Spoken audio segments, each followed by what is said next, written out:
Bismillahirrahmanirrahim. Pemirsa tercinta yang dirahmati Allah Tuhan Yang Maha Esa, bersua kembali di kanal Hikmatologi. Monolog sederhana mengajak diri kita masing-masing berpikir kian melembut, cerdas, dewasa, bijaksanakan hati nurani berdasar kitab suci agama kepercayaan yang kita yakini. Tentu saja upaya serius terus-menerus tak kenal putus untuk menghayati, mempedomani, mengamalkan Pancasila niscaya dalam kehidupan sehari-hari.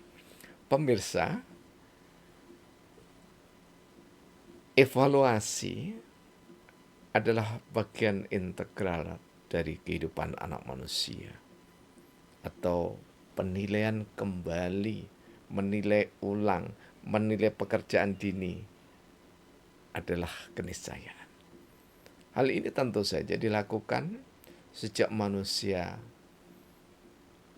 sebelum peradaban modern hingga era kesejahterakan. Kali ini mari kita untuk mencoba mengevaluasi berdasarkan dari public policy, ilmu kebijakan publik atau ilmu kebijakan negara.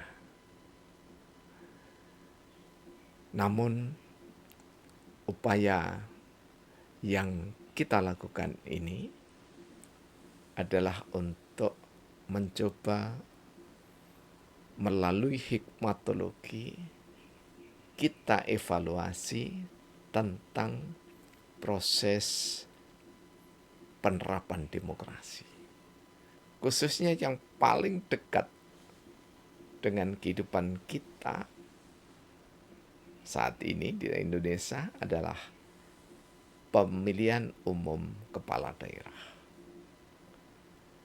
Mengapa evaluasi menjadi tak sekedar penting tetapi dibutuhkan oleh anak bangsa? Agar kita tidak terjebak pada kesalahan-kesalahan yang sama, apalagi kesalahan yang lebih sophisticated, yang lebih kompleks, ya, yang lebih berat.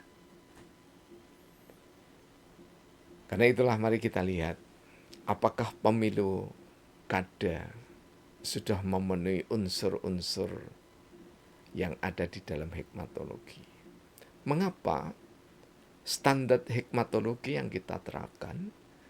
Karena setelah pengembaraan sejak tahun 1979, kami dikenalkan filsafat logika oleh guru kami, dosen kami tercinta, yakni Ibu Sri Wahyuningsih dari Universitas Brawijaya Malang. Kami semakin terbuka. Karena sebelum itu, di tahun 79, kami masuk sebagai mahasiswa tahun pertama, tingkat 1. Kemudian di tahun 1977, sebenarnya kami sudah mulai mengembara di alam filsafat dengan membaca karya Berling, Filsafat Dewasa ini, jilid 1 dan jilid 2. Ketertarikan akan studi filsafat secara singkat membuahkan kritik, atau di dalam bahasa Dr. Emi Setianingsih ketika wawancara, ya, dan ini memang umum diketahui, adalah upaya untuk mendekonstruksi filsafat. Tetapi dalam bahasa kami adalah ucapan, atau lebih tepatnya rasa syukur kami kehadiran Allah Tuhan Yang Maha Esa karena menganugerahkan hikmah, insya Allah, dan rasa terima kasih kami kepada para filsuf melalui guru-guru kami tercinta, maka lahirlah hikmatologi. Jadi perjalanan panjang hikmatologi sampai pada membangun konstruksi pemikiran seperti yang tertuang di dalam gambar itu perjalanan yang sangat panjang. Namun kalau ke belakang lagi, kami membangun hikmah atau hikmatologi itu sejak tahun 1983-84 ketika kami menemukan satu konstruksi pemikiran yang kami sebut dengan muwakal, ya, atas kritik dari Profesor Dr. Andes Solihin Abdul Wahab, BA, MA, PhD, maka menjadilah Perel. Selanjutnya di tahun 2023 kami kembangkan menjadi Perolism atau parolisme. Inilah latar dari hikmatologi. Ya. Sampai dengan 98 melahirkan satu middle ring teori yang kami sebut dengan default equality model. Model kemitra sejajaran. Merupakan dekonstruksi dari pemikiran sosiolog yang ahli ekonomi di tahun 59. Ya, bukan kebetulan, ya, pas dengan hari kelahiran saya. Nah, mari kita berlanjut bahwa ketika kita menerapkan demokrasi, maka konsep atau konstruksi immanuel kita itu mengalami goncangan yang hebat. Terutama saudara-saudara kita yang aktif di partai politik. Lebih tepatnya di partai massa. Karena partai massa itu memporak-porandakan tatanan immanuel. Immanuel di sini yang kami maksudkan adalah keberimanan seseorang di Indonesia pada 6 agama dan ratusan kepercayaan. Mengapa diporak-porandakan? Karena ketika seseorang diberikan tawaran, apalagi dimobilisasi, maka dia tidak lagi terikat dengan immanuel, bertalian dengan hikmah. Di mana seseorang itu mestinya tidak memberikan dukungan secara vulgar, secara terbuka, karena pemilu itu umum, langsung, bebas, rahasia, maka di situ berarti para tokoh-tokoh agama tidak lagi menjaga kerahasiaan. Inilah yang saya katakan memporak-porandakan iman. Karena kalau seseorang sudah mengimani kitab sucinya, hadis juga bagi orang Islam, mestinya itu adalah mengimani dengan teguh peraturan perundangan yang dibuatnya. Masyarakat dibiarkan berdaulat, tidak dijadikan massa. Kemudian yang kedua, secara spiritual, ya, orang-orang yang terutama terlibat dalam mobilisasi, dia tidak punya kecerdasan spiritual.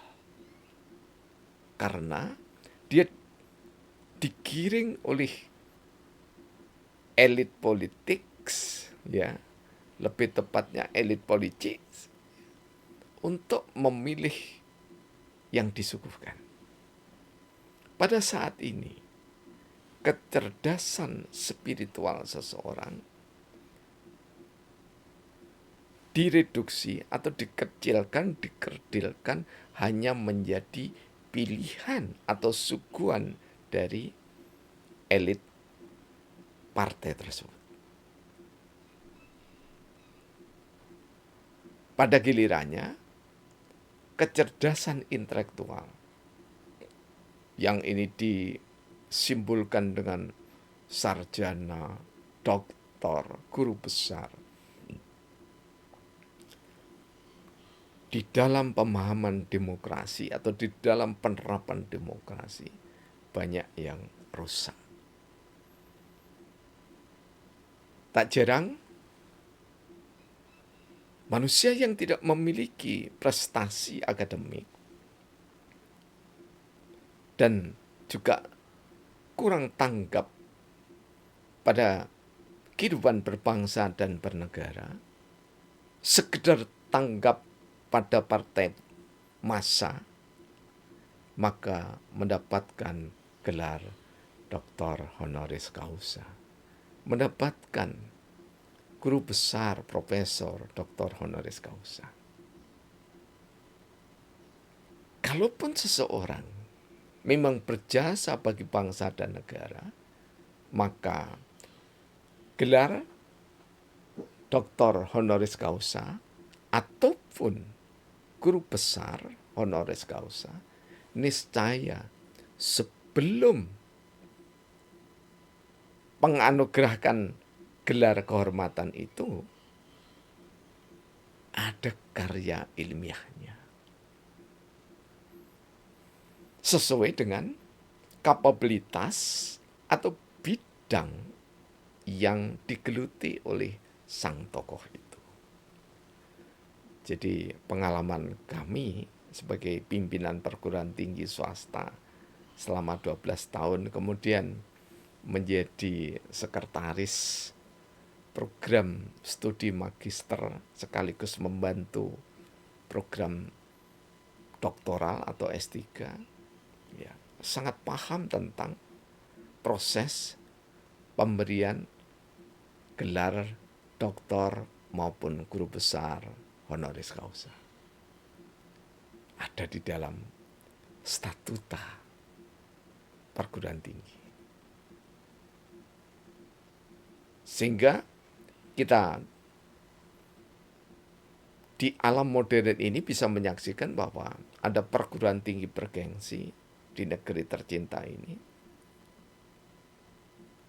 Sudah katanya, sudah dibela dengan sejumlah guru besar ya, dan doktor serta yang lainnya, tetapi ditangguhkan gelar doktornya karena banyak yang mempertanyakan berdasarkan pada data. Apalagi jika memulai atau jika memiliki dampak pada kehidupan ketatanegaraan. Kemudian demokrasi juga tampak sekali merusak moral anak bangsa. Di era demokrasi yang dulunya pendidikan budi pekerti sudah tidak ada lagi. Mestinya ini ditanamkan dari dasar, sekolah dasar sampai menengah. Jika tidak harus ada mata pelajaran tersendiri, maka seharusnya setiap guru itu menghantarkan paling tidak sekitar 3-5 menit mengantarkan materi atau pelajaran yang disuguhkan kepada anak-anak didik, ya, bahkan termasuk mahasiswa, tentang budi pekerti. Karena budi pekerti itu bertalian dengan etika atau adab sesuai tradisi dan budaya suku bangsa kita. Apalagi dicabutnya pendidikan moral Pancasila, ya, di era demokrasi katanya, semakin membuat runyam anak bangsa. Tidak saja perundungan, tetapi kekerasan di sekolah seolah menjadi pemandangan harian. Apa yang kita andalkan dari demokrasi? Tidak bermoral. Mental di era demokrasi sangat luar biasa hebat. Hebat sekali mental. Keberanian untuk mengaktualisasi diri dengan cara-cara mempecundangi saudaranya, itu super berani. Jadi berani buruk. berani jelek. Mental korup adalah pemandangan harian di era reformasi. Jadi keberanian untuk korupsi itu luar biasa. Bukan saja puluhan juta, tak saja 1-2 triliun, tetapi sampai ratusan triliun. Keberanian yang tidak bermoral, keberanian yang tidak intelektual, keberanian yang tidak memiliki kecerdasan spiritual, keberanian yang tidak memiliki iman ya, keimanan kepada Tuhan yang Maha Esa. Dan demokrasi secara sosial dalam pemilu, kada atau pemilihan umum pada umumnya. Maksud kami pemilu kada sampai dengan pemilihan presiden, wakil presiden, sampai dengan pemilihan legislatif di tingkat manapun. Biaya sosialnya sangat amat tinggi. Di sini termasuk biaya sosial, ekonomi, hukum, dan yang lainnya. Jadi rumpun sosial, mulai dari strata masyarakat dan seterusnya sampai rumpun keilmuan, biayanya sangat tinggi. Perkelahian di antara para pendukung, caci maki setiap hari. Bahkan kata-kata yang kasar itu keluar dari jari jemari, dari lisan-lisan orang yang bahkan katanya itu pengajar di berbagai perguruan tinggi. Seorang dosen yang diberikan gelar macam-macam ya, di Republik tercinta ini, di era demokrasi, reformasi ini, menuntun mahasiswa, menuntun pemuda, menuntun generasi yang selevel SMA tidak beradab. Itu demokrasi. Jadi kalau orang menyanjung-nyanjung demokrasi, maka sudah waktunya kita untuk evaluasi. Environmental yang terakhir, lingkungan. Jadi saya baca apa adanya, environmental, untuk mengalih bahasa atau mengalih istilahkan dari environmental ya pada ucapan bahasa Indonesia. Boleh jadi bahasa Inggris saya juga jelek gitu ya. Nah, yang kami maksud ada lingkungan hidup kita di era semakin katanya demokratis, semakin rusak. Yang kami tak sekedar tahu dengan mata kepala, tapi juga merasakan. Hutan dengan aneka tumbuhan, flora sekaligus fauna di daerah Malang Selatan, Sendang Biru, dan yang lainnya gundul, dibabat habis. Kapan? Ketika demokrasi kerannya dibuka lebar-lebar, zaman reformasi. Hutan yang lebat, anugerah dari Allah Tuhan yang Maha Esa, dirusak oleh manusia. Mengapa? Karena dia melihat demokrasi melalui televisi nasional Republik Indonesia maupun swasta bisa dilihat di seluruh desa. Pada saat reformasi, pengambilan barang di toko, mal, pengerusakan dan yang lainnya menjadi pemandangan keseharian. Akhirnya karena di desa tidak ada mal, tidak ada toko yang hebat, bahkan ketika itu tidak ada semacam supermarket mini, maka yang ada adalah hutan. Dirambah, dibabat habis hutan itu, nyaris sama sekali tak tersisa. Kerusakan lingkungan, apalagi jika kita lihat pemandangan di Kalimantan, pemandangan di Papua, dan seterusnya. Hutan-hutan kita yang mestinya menjadi pemangku, penyangga ekosistem tidak saja Indonesia tetapi dunia, maka kerusakan yang disebabkan oleh tangan manusia kian hari kian merajalela. Lagi-lagi karena kita dibimbing oleh demokrasi yang miskin imanial, miskin spiritual, miskin intelektual, miskin moral, miskin mental yang beradab, miskin kehidupan sosial, dan miskin environmental. Kemiskinan inilah dampak dari sistem penerapan demokrasi yang lebih mengedepankan hak dibanding kewajiban. Pancasila mengajarkan mendahulukan kewajiban maksud kami dibanding hak. Setelah kewajiban terpenuhi, maka seseorang pulih menuntut hak, dan hak itu dibatasi oleh hak saudaranya.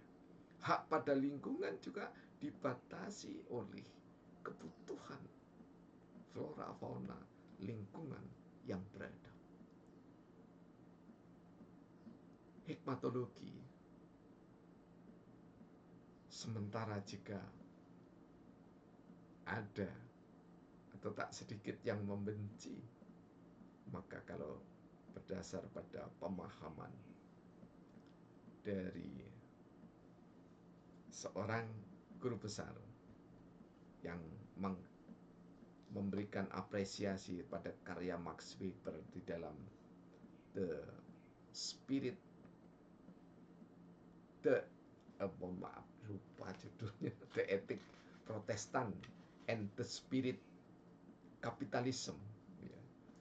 Jadi kalau ada saudara kami yang Protestan, ya tulislah perspektif Protestan tentang Pancasila. Karena kami mengunggah juga dan menulis juga dari perspektif Islam. Ini ya, kami menulisnya tahun 1995 sampai 98. Kemudian kami kumpulkan menjadi buku, ya, Teori Administrasi Publik dan Birokrasi, cetakan pertama dalam perspektif transendental. Kemudian pada cetakan yang ke-16 itu kami rubah menjadi Teori Administrasi Publik dan Birokrasi dalam perspektif ekonomi politik. Mengapa ekonomi politik? Ya karena di dalam buku kami ini ada perspektif ekonomi politik di samping memang landasannya transenden, yang kami maksudkan adalah imannya. Dan Robert and Beyond Belief, ya, Beyond Belief ini atau isi tentang agama di dunia modern ini mengatakan karya Max Weber yang tadi saya tentang ini, ya, ini banyak yang membencinya. Tetapi Beyond mengatakan bahwa ketika orang membenci karya Weber, maka itu menunjukkan bahwa ada hal yang penting yang dibicarakan Weber. Jadi untuk menghibur diri, ya, karena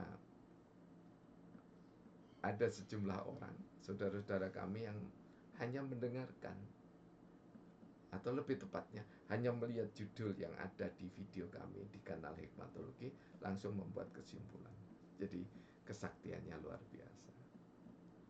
Sedangkan kami mengunggah video di kanal Hikmatologi sudah 870. Kalau ditambah sebelumnya yang dirusak oleh 13 orang dari 13 negara dan pemenangnya Ukraina atau Ukraine itu, ya, maka video panjang kami itu ada sekitar hampir 1.500, karena yang dulu 723. Tapi sebagian bisa kami selamatkan, ya, Kemudian kami unggah kembali beberapa share.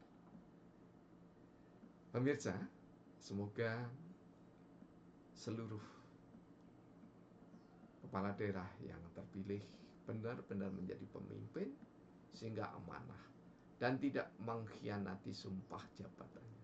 Sumpah jabatan Anda 5 tahun, pegang teguh 5 tahun itu, kecuali berhalangan tetap, ya, yang dilegitimasi oleh peraturan perundangan. Selamat bagi nanti yang menjadi kepala daerah. Mudah-mudahan Anda amanah sesuai dengan hikmat ketuhanan yang Maha Esa, sesuai dengan Pancasila dan Undang-Undang 1945. Terima kasih, mohon maaf atas kekeliruan, kesalahan. Tuhan senantiasa membimbing kita dan menunjukkan pada jalan yang benar. Karena itu, jika ada kesalahan, kekeliruan, maka Andalah yang patut untuk memberikan kontribusi saran yang positif. Alhamdulillahirabbil alamin.